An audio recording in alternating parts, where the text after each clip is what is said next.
Hello students, एक info की YouTube channel में आप सभी का स्वागत है।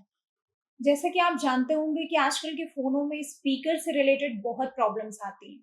2G 3G फोनों में क्या होता था कि स्पीकर की जब प्रॉब्लम आती थी तो ज़्यादा से ज़्यादा स्पीकर चेंज कर दिया, स्पीकर आईसी चेंज कर दी और प्रॉब्लम सॉल्व। बहुत ज़्यादा होता था तो टेक्नीशियन पावर आईसी को चेंज कर देते थे।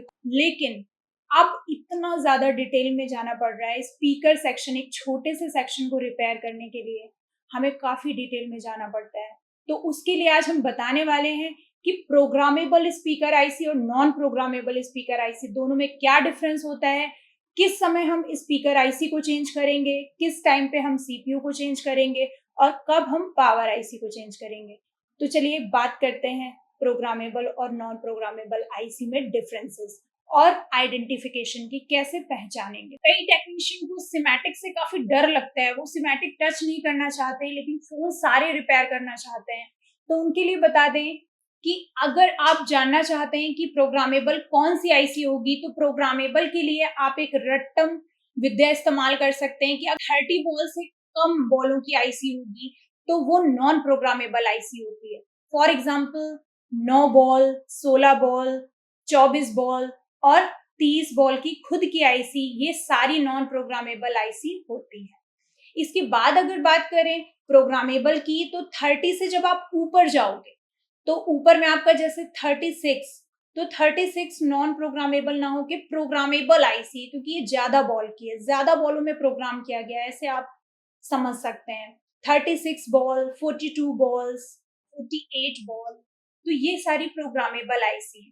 अब बात करते हैं डायग्राम में पहचानेंगे कैसे। तो डायग्राम के लिए आपको इनपुट और आउटपुट देखना है। हर चीज में इनपुट आउटपुट होता है। अगर आप एक जूसर लोगे तो भी उसमें फल डाल के इन करना होगा और तब जूस निकलेगा, आउट होगा। नाम से ही पता चलता है ऑडियो एम्पलीफायर आईसी, यानी ऑडियो को एम्पलीफाई करने वाली आईसी। तो अब इसमें इनपुट की लाइनें, इनपुट प्लस और माइनस कहाँ से आएंगे, तो ये इनपुट प्लस माइनस की लाइनें आएंगी ऑडियो कोडेक आईसी से। ज्यादातर फोनों में ये ऑडियो कोडेक आईसी होती है पावर आईसी के अंदर। वहां से इनपुट पॉजिटिव और निगेटिव निकलेगा, निकलने के बाद वो ऑडियो एम्पलीफायर आईसी में इन होगा। ऑडियो एम्पलीफायर आईसी क्या करेगी, उन दोनों सिग्नल को एम्पलीफाई करेगी और वो दोनों सिग्नल आउट पॉजिटिव और आउट निगेटिव, यानी निगेटिव एन भी लिखा हो सकता है, M4 माइनस भी लिखा हो सकता है। तो निगेटिव और पॉजिटिव आउटपुट की दो लाइनें कहाँ पहुंचेंगी, टिप्स में, स्पीकर की टिप्स तक। जब ये सिग्नल की लाइनें स्पीकर की टिप्स तक पहुंचेंगी, उसके बाद स्पीकर क्या करेगा, उस ऑडियो सिग्नल को साउंड सिग्नल में कन्वर्ट कर देगा और सॉन्ग प्ले हो जाएगा या रिंगटोन प्ले हो जाएगी। तो ये था आपका नॉन प्रोग्रामेबल आईसी का इनपुट आउटपुट। ये आपको 4 लाइनें देखनी है जिससे आपको ये आइडिया लगेगा ये नॉन प्रोग्रामेबल आईसी है। और 30 बॉल तक की सभी आईसी नॉन प्रोग्रामेबल आईसी होती हैं। अब बात करते हैं प्रोग्रामेबल आईसी। तो किसी भी आईसी को अगर कंट्रोल किया गया है, अब कंट्रोल किससे किया जाएगा, फोन में अगर देखें तो कंट्रोलिंग के लिए यूज होता है माइंड। माइंड मीन्स दिमाग। तो दिमाग है सीपीयू, सीपीयू के थ्रू उस आईसी को कंट्रोल किया गया है। तो जब उस आईसी को कंट्रोल किया गया है तो वहां से क्लॉक आएगा और कंट्रोलिंग के लिए दोनों में बाइनरी लैंग्वेज में बातचीत होगी, इनपुट आउटपुट, तो डेटा का कनेक्शन होगा। फिर उस आईसी में स्पीकर कनेक्ट हो चुका है, उस स्पीकर आईसी की लाइन में जो टिप्स लगी होती है उसमें स्पीकर कनेक्ट हो चुका है। ये बात स्पीकर आईसी सीपीयू को बताएगी, यानी एक इंट लाइन होती है, इंट मीन्स कनेक्टिविटी लाइन। तो जिस भी आईसी में सीपीयू से कंट्रोलिंग की जाती है वो आईसी प्रोग्रामेबल होती है, चाहे तो वो स्पीकर आईसी हो, चार्जिंग आईसी हो, डिस्प्ले आईसी हो या लाइट आईसी क्यों ना हो, वो सारी आपकी प्रोग्रामेबल आईसी होंगी। जिसमें कौन सी लाइन होगी, डेटा, क्लॉक और रीसेट लाइन। साथ में एक एक्स्ट्रा इंट भी हो सकती है। तो जो 30 बॉल के अबव जाओगे आप, 36 बॉल, 42 बॉल, 48 बॉल, ये सारी प्रोग्रामेबल आईसी होती हैं। इनमें क्या होता है कि अगर आपका स्पीकर आईसी में काम करने से बात नहीं बनती है तो 50% क्या 60% हमें सीपीयू पे काम करना पड़ता है। अभी हाल ही में एक फ़ोन आया था जिसमें स्पीकर की प्रिंट पर 2.8 वोल्ट पूरे मिल रहे थे, जितने स्पीकर को काम करने के लिए चाहिए। साथ में स्पीकर भी ओके था, आपके स्पीकर के वोल्टेज, स्पीकर दोनों लाइनें ओके। प्रॉब्लम कहाँ से? सीपीयू से। अब सीपीयू से प्रॉब्लम है, ये कैसे पता चला? उसका सिग्नल चेक करके। तो सीपीयू से जो लाइंस आती हैं उनका सिग्नल चेक करने के बाद ये क्लियर हुआ कि प्रॉब्लम सीपीयू से है। तो इसलिए स्पीकर सेक्शन को आप लोग हल्के में ना लें। स्पीकर सेक्शन काफी भारी है और रेट, फोन के रेट के हिसाब से उसके चार्जेस मिलते हैं। ऐसा नहीं फोन डेड होगा, आपका 30,000 का फोन है तभी आपको 3,000 मिलेंगे, नहीं। अगर स्पीकर भी काम नहीं कर रहा तो भी आपको रेट ज्यादा मिलेंगे, क्योंकि स्पीकर भी महत्वपूर्ण भूमिका निभाता है फोन में। सारा यूट्यूब या जो भी आप इस्तेमाल करते हो उसमें स्पीकर की जरूरत पड़ती है। हमेशा तो हेडफोन नहीं लगा सकते। तो आइए देखते हैं नॉन प्रोग्रामेबल आईसी और प्रोग्रामेबल आईसी कैसे पहचानेंगे। तो देखिए, ये एक है, ये रो में 4 बॉल्स हैं, कॉलम में भी 4 बॉल्स हैं। तो रो और कॉलम की बॉल को अगर मल्टीप्लाई आप करोगे तो आपकी टोटल बॉल पता चल जाएंगी। तो 4 4 जा 16 बॉल की आईसी है। अब ये प्रोग्रामेबल है या नहीं ये देख लेते हैं।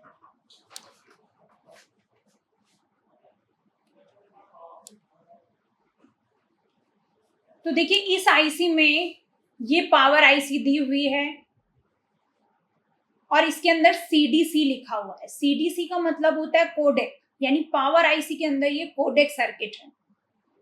98% फोनों में कोडेक आईसी अलग से नहीं लगी होती, पावर आईसी के अंदर इनबिल्ड होती है। तो ये कोडेक सर्किट है। अब यहां से 2 लाइनें आउट हुई, यानी आईसी का आउटपुट है, और ये ऑडियो एम्पलीफायर की A2 और A1 बॉल में एंटर की।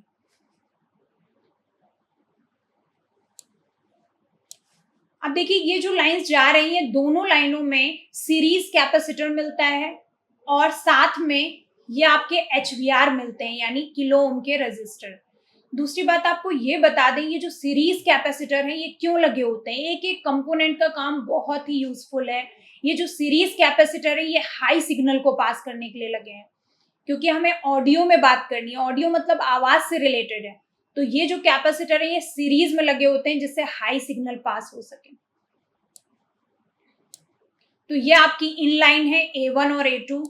अब हम देखेंगे आगे आउटपुट लाइन। तो आउटपुट के लिए ये है B4 और D4। ये B4 और D4 दो आउटपुट की लाइंस हैं। स्पीकर आउट पॉजिटिव और स्पीकर आउट माइनस, ये दोनों लाइनें हैं। इसमें इन लाइनों में कभी भी आपको किलो ओम के रजिस्टर नहीं मिलेंगे और ना ही कभी सीरीज कैपेसिटर मिलेंगे। अगर आपको कॉन्सेप्ट क्लियर है सर्किट का तो आपको बिना बोर्नियो के भी 55% फोन बना सकते हैं, अगर कॉन्सेप्ट क्लियर है तो। अदरवाइज आपको हमेशा बोर्नियो की हेल्प लेनी पड़ेगी। तो ये स्पीकर पॉजिटिव और निगेटिव की लाइंस हैं। तो आपने देखा बीच में 2 बोर्ड भी यूज हुए हैं, सब बोर्ड कनेक्टर और मेन बोर्ड कनेक्टर। ये किस लिए हैं? इस मॉडल में डबल पीसीबी है, मेन बोर्ड और सब बोर्ड दोनों पीसीबी की कनेक्टिविटी के लिए हम फ्लक्स पत्ता यूज करते हैं। तो पत्ता कहाँ लगता है? सब बोर्ड कनेक्टर में और मेन बोर्ड कनेक्टर में।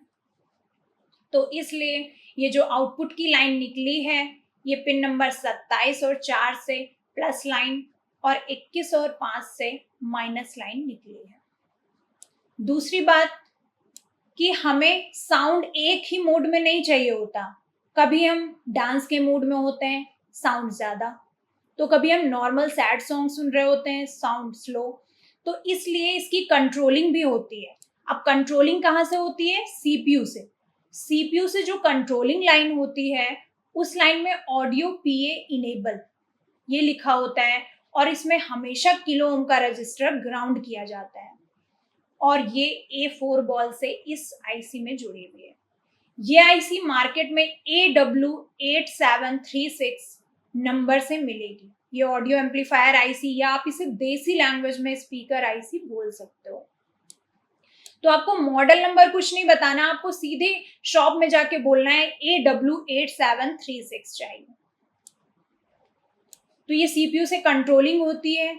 अब कंट्रोलिंग का प्रोसेस है कि जब हम वॉल्यूम बटन से धीमा तेज करते हैं, सीपीयू में कमांड आती है, सीपीयू इस लाइन के थ्रू वोल्टेज को कम या ज्यादा करता है, जिससे कि आवाज धीमी तेज हो जाती है। वोल्टेज कम, आवाज स्लो, वोल्टेज ज्यादा, आवाज ज्यादा। अब इस आईसी को काम करने के लिए वोल्टेज कहाँ से आता है? ये वोल्टेज आता है पीएमआई से। अगर पर्टिकुलर इसी मॉडल की बात करें तो ये कहाँ से आता है? पीएमआई से आता है, वीपीएच पीडब्ल्यूआर। ये 3.7 से 4.2 वोल्ट होता है और ये आईसी को काम करने के लिए A3 और B3 बॉल में आया है। ये जो मॉडल बता रहे हैं ये है आपका MI4A का मॉडल। तो आपने देखा कि नॉन प्रोग्रामेबल आईसी में 2 input plus minus, 2 output plus minus, 1 input voltage और जो कि प्राइमरी वोल्टेज है। जैसे ही आप बैटरी लगाओगे ये वोल्टेज तुरंत रिंगर आईसी में आ जाएगा और जब भी रिंगर आईसी में आएगा, रिंगर आईसी के पास एक पैरेलल कैपेसिटर बड़े साइज का रिंगर आईसी के पास जरूर मिलेगा 100%। और एक सीपीयू की लाइन, टोटल कितनी लाइनें? सिर्फ 6 लाइनें होती हैं। तो आइए अब हम देख लेते हैं प्रोग्रामेबल रिंगर आईसी कैसे पहचानेंगे। ये Redmi Note 7 Pro का सर्किट डायग्राम है स्पीकर सेक्शन का। तो इसमें देखिए कितने बॉल की आईसी है, 3 3 6 ये रो में है और साथ में ये 3 3 6 एक साथ कॉलम में है। तो 7 में 6 का जब मल्टीप्लाई करेंगे तो 7 6 6 सत्ते 42 होता है। तो ये 42 बॉल की आईसी है। अब 42 बॉल अगर आप ट्रिक के हिसाब से चलते हैं तो आप तुरंत पहचान जाते हैं अरे ये तो प्रोग्रामेबल आईसी, क्योंकि अभी इसके पहले हमने ट्रिक भी बताई कि कैसे पहचानेंगे। तो स्टूडेंट्स इसमें एक खास बात ये है कि इसमें काफी ज्यादा पढ़ाई लिखाई का काम है। इस प्रोग्रामेबल आईसी में नाम से ही पता चल रहा है प्रोग्रामेबल, यानी प्रोग्राम की गई है, सॉफ्टवेयर से रिलेटेड कुछ ऐड हुआ है। तो इसमें I2S और I2C वर्ड यूज हुआ है। I2S और I2C ये क्या होते हैं? अगर I2S की बात करें तो इंटीग्रेटेड इंटर आईसी साउंड होता है। इंटीग्रेटेड इंटर आईसी साउंड होता है, यानी ये लाइनें वहां यूज होती हैं जहां आवाज का काम है, ऑडियो का काम है। तो आवाज का काम कहाँ है? स्पीकर सेक्शन में। तो यहाँ पे I2S लाइन यूज हुई है और I2C का मतलब ये तो हर जगह जाती है, जहां कहीं भी आपका प्रोग्रामिंग वर्ड यूज हुआ है I2C हर जगह जाती है। बस इसका लेटेस्ट अब SPI आ गया है, बट I2C का यूज स्पीकर सेक्शन में होता है। तो I2C मतलब इंटर इंटीग्रेटेड सर्किट। तो डरने की कोई बात नहीं है, I2C और I2S दोनों लाइनें स्पीकर सेक्शन में होती हैं। बाद बाकी दूसरे सेक्शनों में सिर्फ I2C होता है या SPI होता है। तो आगे जाके हम आपको I2C और I2S में कितनी लाइनें होती हैं, कहाँ कहाँ जाती हैं, कैसे आती हैं, कैसे वर्क करती हैं, उनका फंडामेंटल बताएंगे। अभी के लिए आप बस इतना जानिए कि I2S में आपकी डेटा लाइन होती है, क्लॉक लाइन होती है और WS लाइन होती है। और आपका I2C में डेटा होता है, क्लॉक होता है, जिसे SDA और SCL बोलते हैं। और I2S में जो WS होता है ये वर्ड सिलेक्शन के लिए होता है, यानी लो चैनल हाई चैनल के लिए। जैसे हमने बहुत तेज बोल दिया कि हाई चैनल मतलब हाई साउंड और लो चैनल मतलब लो साउंड। तो इसके लिए ये यूज होता है वर्ड सिलेक्शन। वर्ड मतलब ये नहीं ABCD, वर्ड मतलब ये होता है लो चैनल और हाई चैनल का सिलेक्शन, जो कि स्पीकर में ही होता है। तो अब हम बात करते हैं कि इसमें कैसे पहचानेंगे ये प्रोग्रामेबल है। तो देखिए एक लाइन आप देख रहे हैं I2S WS, तो आप समझ गए वर्ड सिलेक्शन। दूसरी लाइन आप देखते हैं I2S DO यानी डेटा आउटपुट। फिर है इंट लाइन, यानी स्पीकर लगा हुआ है या नहीं लगा हुआ, ये CPU को जाके खबर होती है। इसके बाद है I2S DI यानी डेटा इनपुट लाइन। यहाँ पे इनपुट और आउटपुट दोनों अलग अलग ली गई हैं, यानी इनपुट लाइन अलग और आउटपुट लाइन अलग, जबकि कई मॉडलों में इनपुट आउटपुट दोनों एक होती है, सिंगल डेटा लाइन। यहाँ पे I2S की सीरियल क्लॉक लाइन भी है। ये सीरियल क्लॉक बी क्लॉक के नाम से भी दूसरे सर्किटों में मिलेगी।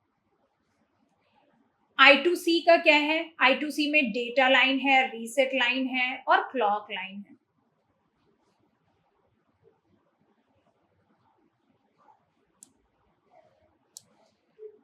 देखिए, डेटा और क्लॉक में पुल अप रजिस्टर लगे हुए हैं।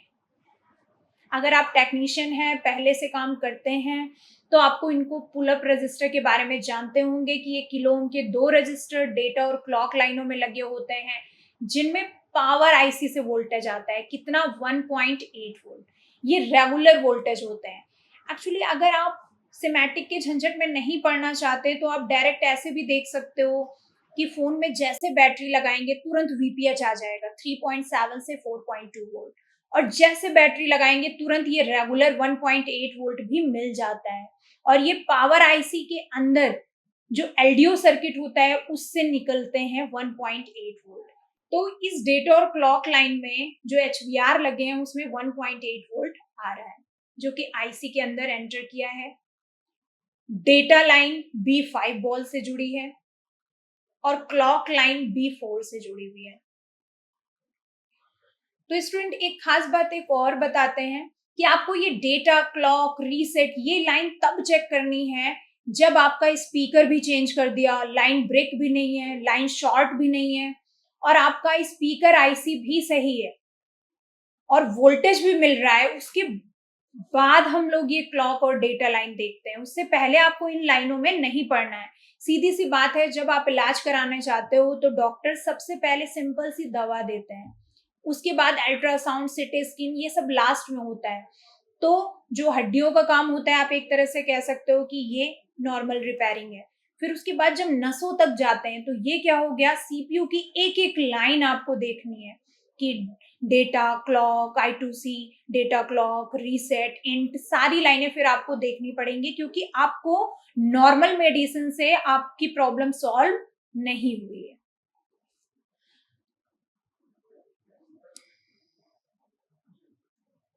तो ये WS लाइन आ रही है B3 बॉल में, वर्ड सिलेक्शन की I2S की लाइन है साउंड वाला। डेटा आउटपुट की लाइन आ रही है C2 में। इंट की लाइन जा रही है आपकी D5 और C5 से सीपीयू की B8 17 बॉल्स में। उसके बाद डेटा इनपुट लाइन आपकी जुड़ी हुई है BB8 और इधर आपकी C1 बॉल्स है। I2S क्लॉक आया है आपका B2 पे। I2C डेटा जुड़ा हुआ है आपका B5 पे। सीरियल क्लॉक आई है आपकी B4 पे। यानी ये रहा सीपीयू से स्पीकर आईसी का कनेक्शन, और ये आईसी प्रोग्रामेबल आईसी है फाइनल। अगर इनमें से आधी लाइनें भी होती, क्लॉक डेटा सिर्फ होती, तो भी ये आईसी प्रोग्रामेबल आईसी होती। दूसरी बात, ये जो 1.8 वोल्ट डेटा क्लॉक में गया है, सेम वही वोल्टेज आपका यहां पर भी आया है स्पीकर आईसी में C6 और A6 बॉल में कैपेसिटर लगा के। ये 3 कैपेसिटर लगे हुए हैं। तो स्टूडेंट, आपने देखा कि नॉन प्रोग्रामेबल आईसी में सिर्फ वीपीएच वोल्टेज चाहिए, और इस प्रोग्रामेबल आईसी में 2 वोल्टेज चाहिए, एक वीपीएच और दूसरा ये आपका 1.8 वोल्ट वीरैक वोल्ट, जो कि एलडीओ सर्किट से निकले हैं पावर आईसी के। वीपीएच भी निकला हुआ है इसी पावर आईसी से। पिछले आपने सर्किट में देखा कि वीपीएच पीएमआई से निकला, और इस सर्किट में पीएमआईसी से निकला, F1, F2, F3 बॉल में एंटर किया। ये देखिए आउटपुट की लाइन है F5 और F6 से आउट हुआ normal register, capacitor, balancing capacitor, capacitor, और ये बीटीबी कनेक्टर के 13, 14 पे माइनस गया और 15, 16 पे प्लस गया। तो देखिए, इस रजिस्टर को देख के हम तुरंत आइडिया लगा लेते हैं कि ये एलवीआर है, यानी बीप देने वाले रजिस्टर है, बल्कि ये फ्यूज रजिस्टर होंगे। क्यों? क्योंकि ये आपका स्पीकर आईसी के पास लगे होते हैं, ये फ्यूज रजिस्टर है। ये आईसी मार्केट में TA52563 के नाम से मिलेगी। तो स्टूडेंट्स आपने देखा कि ये प्रोग्रामेबल आईसी में डेटा क्लॉक रीसेट, साथ में 1.8 वोल्ट रेगुलर वोल्टेज, दूसरा वीपीएच वोल्टेज, साथ में आपका आउटपुट प्लस और आउटपुट माइनस की लाइन है। यानी टोटल अगर हम देखें तो 1 2 3 4 5 6 7 8 9 10 काफी लाइनें इसमें ऐड होती हैं और लाइनें घट बढ़ भी सकती हैं, क्योंकि प्रोग्रामिंग का कभी कोई अंत नहीं है। अगर फोन में आप ज्यादा प्रोग्राम कर देते हो तो ज्यादा वर्किंग होने लगती है, ज्यादा चीजें एक्टिव हो जाती हैं। जैसे पहले की क्या होती थी, जब आप सॉफ्टवेयर करते थे तो आपकी बहुत छोटी छोटी एमबी की फाइलें होती थी। आजकल एंड्रॉइड फोन में जब आप सॉफ्टवेयर करते हो तो ये फाइलें जीबी में जाती हैं। क्यों? क्योंकि प्रोग्रामिंग लंदी हो गई है, एक आईसी कई वर्क कर रही है। जैसे आपका सिंपल सा चार्जिंग आईसी ले लीजिए, तो चार्जिंग आईसी कई वर्क कर रही है, वो फोन को चार्ज भी कर रही है, वो फ्लैश एलईडी को भी वर्क कर रही है। तो ऐसे कई वर्क एक आईसी करती है, तो इसकी कंट्रोलिंग सीपीयू से की जाती है और ये कंट्रोलिंग करने के लिए फ्लैश आईसी के अंदर प्रोग्राम डाला जाता है। तो अब हम एक और डायग्राम देख लेते हैं, सिर्फ ये जज करने के लिए कि वो प्रोग्रामेबल है या नहीं। तो देखिए ये Redmi Note 7 का है डायग्राम। इसमें हमें सिर्फ इतना देखना है कि प्रोग्रामेबल है या नहीं। तो देखिए ये serial clock data, it means ये प्रोग्रामेबल है। ये कितने बॉल की आईसी है? ये है आपकी 3 3 6 और इधर से 3 3 6 7 8 8 छंग 48 बॉल की आईसी है, इट मीन्स प्रोग्रामेबल है। और डेटा क्लॉक से भी हमें आइडिया लग गया कि ये प्रोग्रामेबल है। ये देखिए Redmi K20 का है, इसमें 336 छछरंग 36 यानी 6 6 जा 36 बॉल की आईसी है, ये भी प्रोग्रामेबल है। तो आई होप कि आपको programmable ringer IC, non programmable ringer IC के बारे में पता चल गया होगा कि कैसे पहचानते हैं, कब हमें स्पीकर आईसी को बदलना है, कब हमें सीपीयू पे काम करना है, कब हमें पावर आईसी पे वर्क करना है, पावर आईसी के अंदर ऑडियो कोडेक है या नहीं। ये सारी चीजें देख के हम काम करते हैं। देखिए पिछले 2G और 3G का फोन रिपेयर करना काफी आसान था, लेकिन 4G और आने वाले 5G में आपका फोन रिपेयरिंग करने के लिए हमें डायग्राम की भी हेल्प लेनी पड़ती है, थोड़ा हमें सर्किट पे वर्क करना पड़ता है। तो देखिए स्पीकर आईसी हम तब चेंज करेंगे जब स्पीकर आईसी में वीपीएच आ रहा है, इनपुट की दोनों लाइनें आ रही हैं, बट वो आउटपुट नहीं निकाल रहा, उस दौरान आउटपुट वोल्टेज नहीं निकाल रहा, उस दौरान हमें स्पीकर आईसी को हीट रिबॉल चेंज करना है। तो स्टूडेंट्स दूसरी बात ये है कि प्रोग्रामेबल रिंगर आईसी में तब आपको वर्क करना है जब उसमें क्लॉक आ रही है, उसमें वीपीएच आ रही है, 1.8 वोल्ट आ रहा है, फिर भी वो आउटपुट वोल्टेज नहीं निकाल रहा, उस दौरान हमें रिंगर आईसी को हीट रिबॉल चेंज करना है। इसके बाद सीपीयू पे कम काम करना है जब हमारे सिग्नल से रिलेटेड प्रॉब्लम आए। ऑडियो कोडेक आईसी पे कब काम करना है? जब वो आउटपुट वोल्टेज ना दे या आउटपुट आपके जो आउटपुट सिग्नल्स होते हैं पॉजिटिव निगेटिव वो ना दे। तो आई होप कि आपको समझ में आया होगा। इस वीडियो में इतना ही। Thank you. नेक्स्ट वीडियो में हम इसका प्रैक्टिकल बताएंगे बोर्ड में कि स्पीकर आईसी कैसे पहचानते हैं, वोल्टेज कहाँ चेक करेंगे, वोल्टेज का कैपेसिटर कौन सा होता है, स्पीकर आईसी किस लोकेशन में लगी होती है और उनको टिप्सों से कैसे आइडेंटिफाई करेंगे। इस वीडियो में इतना ही। धन्यवाद।